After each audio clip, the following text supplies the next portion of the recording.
ರೇಣುಕಾಸ್ವಾಮಿಯ ಕೊಲೆ ಕೇಸ್ನ ತನಿಖಾಧಿಕಾರಿಯಿಂದ ಗೃಹ ಸಚಿವರ ಭೇಟಿ. ಗೃಹ ಸಚಿವ ಡಾಕ್ಟರ್ ಜಿ ಪರಮೇಶ್ವರ್ ಅವರನ್ನ ಎಸಿಪಿ ಚಂದನ್ ಅವರು ಭೇಟಿ ಮಾಡಿದ್ದಾರೆ.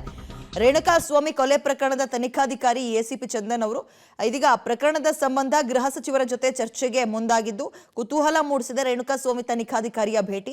ಪ್ರಾಥಮಿಕ ಮಾಹಿತಿಯಿಂದ ಹಿಡಿದು ಆಗ್ತಾ ಇರುವಂತಹ ಎಲ್ಲಾ ಬೆಳವಣಿಗೆಗಳ ಬಗ್ಗೆಯೂ ಕೂಡ ಗೃಹ ಸಚಿವರ ಗಮನಕ್ಕೆ, ಅದರಲ್ಲೂ ಇಂಥ ದೊಡ್ಡ ದೊಡ್ಡ ಪ್ರಕರಣಗಳನ್ನ ಸಹಜವಾಗೇ ತರ್ತಾರೆ.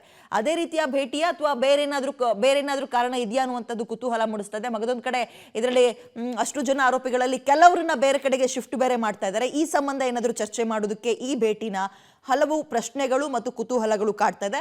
ಮತ್ತು ಇಂತಹ ದೊಡ್ಡ ದೊಡ್ಡ ಹೈ ಪ್ರೊಫೈಲ್ ಕೇಸ್ ಅಥವಾ ಪ್ರಕರಣ ಇದ್ದಾಗ ಸಹಜವಾಗಿ ಗೃಹ ಸಚಿವರ ಗಮನಕ್ಕೆ ಏನೇನ್ ಆಗ್ತಾ ಇದೆ ಅನ್ನುವಂತಹ ಪ್ರತಿ ಸ್ಟೆಪ್ಸ್ ಅನ್ನು ಕೂಡ ತಿಳಿಸೋ ಕೆಲಸಗಳಾಗುತ್ತೆ.